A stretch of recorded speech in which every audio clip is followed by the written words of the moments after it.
औज़ुबिल्लाहिमिनश्शैतानिर्रजीम बिस्मिल्लाहिर्रहमानिर्रहीम। Dear student अस्सलाम वालेकुम। आज हम फिज़िक्स का नेक्स्ट टर्म पढ़ रहे हैं। चैप्टर नंबर 2 है और उसका टॉपिक है स्केलर एंड वेक्टर। उसका दूसरा हिस्सा है वेक्टर का इज़हार यानी रिप्रेजेंटेशन ऑफ वेक्टर। आज का जो टॉपिक है वो बिल्कुल इंतहाई सिंपल सा टॉपिक है, जिसमें हम स्केलर्स वेक्टर का कंसेप्ट क्लियर करेंगे और उसके बाद वेक्टर को रिप्रेजेंट कैसे करेंगे। ये दो चीज़ें आज क्लियर होंगी कि स्केलर क्या चीज़ है, वेक्टर क्या चीज़ है। पहली बात हम स्केलर की बात करते हैं। स्केलर्स क्या है? स्केलर्स ऐसी तभी मिक़दारें जिनके लिए सिर्फ उसके अददी कीमत का होना ज़रूरी होता है, यानी उसकी मैग्नीट्यूड जो है वही उसकी वैल्यूज़ को एक्सप्रेस कर सकते हैं। मसलन आप 5 किलोग्राम नमक लेते हैं या कोई और चीज़ लेते हैं जो भी 5 किलोग्राम है, या 2 मीटर फासला तय करते हैं। ये दोनों चीज़ें स्केलर मिक़दारें हैं। कैसे?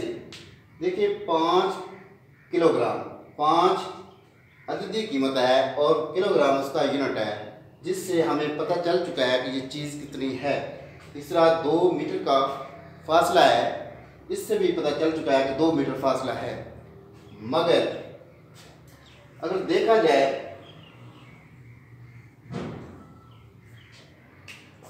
कि आप एक चीज़ को मैच कर रहे हैं, उसको 10 सेंटीमीटर लिखते हैं, तो इसमें भी 10 इसका क्या है, अददी कीमत है, मैग्नीट्यूड है, और cm इसका यूनिट है। यानी कि किसी भी मिक़दार के अददी कीमत के साथ उसका सिर्फ यूनिट का हवाला दिया जाए तो उसकी पूरी एक्सप्रेशन ज़ाहिर हो जाए, यानी इसकी पूरा मतलब वाज़ेह हो जाए, तो वो स्केलर मिक़दारें होती है। यानी कि स्केलर सिंपल बात हुई, स्केलर ऐसी मिक़दारें होती है जिसमें सिर्फ अददी कीमत यानी कि मैग्नीट्यूड ही उसकी एक्सप्रेशन कर रहा है, उसकी वैल्यूज़ को एक्सप्रेस कर रहा है। इसमें सिमत का होना ज़रूरी नहीं है, डायरेक्शन का होना ज़रूरी नहीं होता। इसी तरह अगर वेक्टर की बात की जाए तो वेक्टर ऐसी तभी मिक़दारें हैं, फिजिकल क्वांटिटीज़ हैं, जिनको एक्सप्रेस करने के लिए मैग्नीट्यूड विद यूनिट, मैग्नीट्यूड और यूनिट के साथ साथ इसमें डायरेक्शन का होना ज़रूरी है, सिमत का होना ज़रूरी है। इसमें सिमत का होना ज़रूरी नहीं है। अगर किसी मिक़दार की अददी कीमत के साथ सिमत का बताना ज़रूरी हो जाए तो वो समझे वो वेक्टर मिक़दार है। यानी वेक्टर मिक़दारें ऐसी तभी मिक़दारें हैं जिनको एक्सप्रेस करने के लिए हमें उसकी मैग्नीट्यूड के साथ साथ उसकी डायरेक्शन का इल्म होना ज़रूरी होता है। मसलन अब ये एक टेबल ले लेते हैं, इस पे ये फोर्स लग रही है F1 और ये लग रही है F2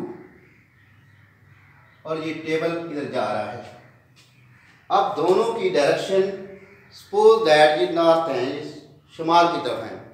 अब अगर एक फोर्स हम उसकी चेंज कर देते हैं, इसकी डायरेक्शन इस साइड पे लगा देते हैं, F2 इधर आ जाती है, तो इसका एक्शन बिल्कुल रिवर्स हो चुका है।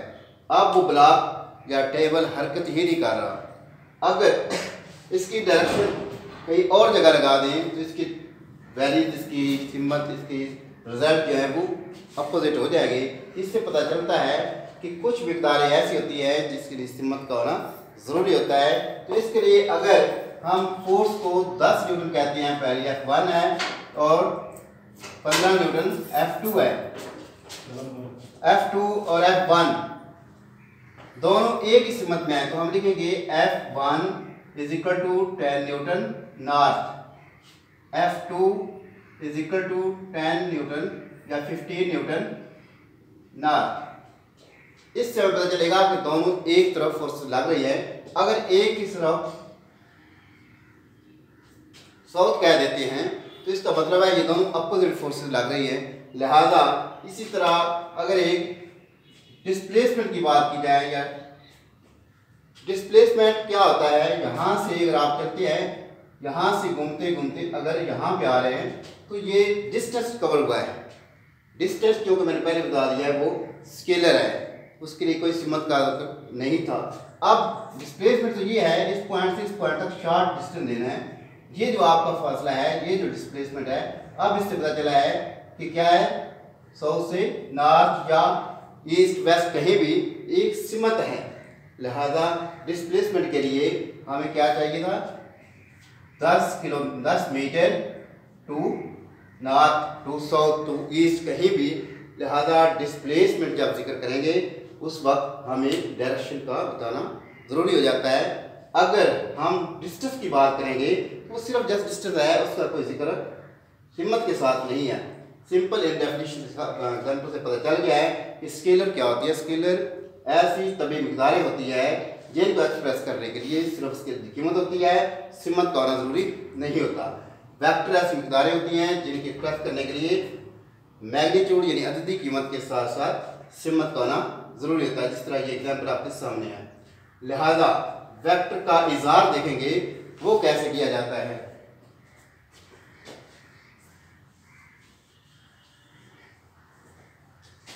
वेक्टर का इज़हार का मतलब वेक्टर को हम ज़ाहिर कैसे करेंगे। वेक्टर को ज़ाहिर करने के लिए हम उसको स्केलर से डिफरेंशिएट करने के लिए हम उसका कोई नाम रख लेते हैं। ए, इसके ऊपर बार लगा देते हैं या ए के ऊपर एरो लगा देते हैं। इस तरह उसका एक्सप्रेशन हो जाता है कि ये वेक्टर मिकदार है। तो इसके लिए ग्राफ में जब लिखते हैं तो ग्राफ में इसको एक लाइन से एक्सप्रेस करते हैं।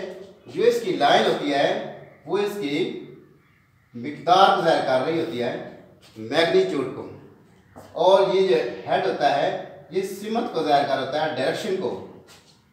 अब इसको जब ग्राफ के अंदर लगाया जाता है तो मिकदार जो उसकी होती है उसको एक मुनासिब स्केल की मदद से, उसको एक स्केल की मदद से इसको एक्सप्रेस कर दिया जाता है जो इसकी लंबाई को ज़ाहिर कर रहा है कि ये 5 मीटर है, 10 मीटर है, फलां फलां जो भी।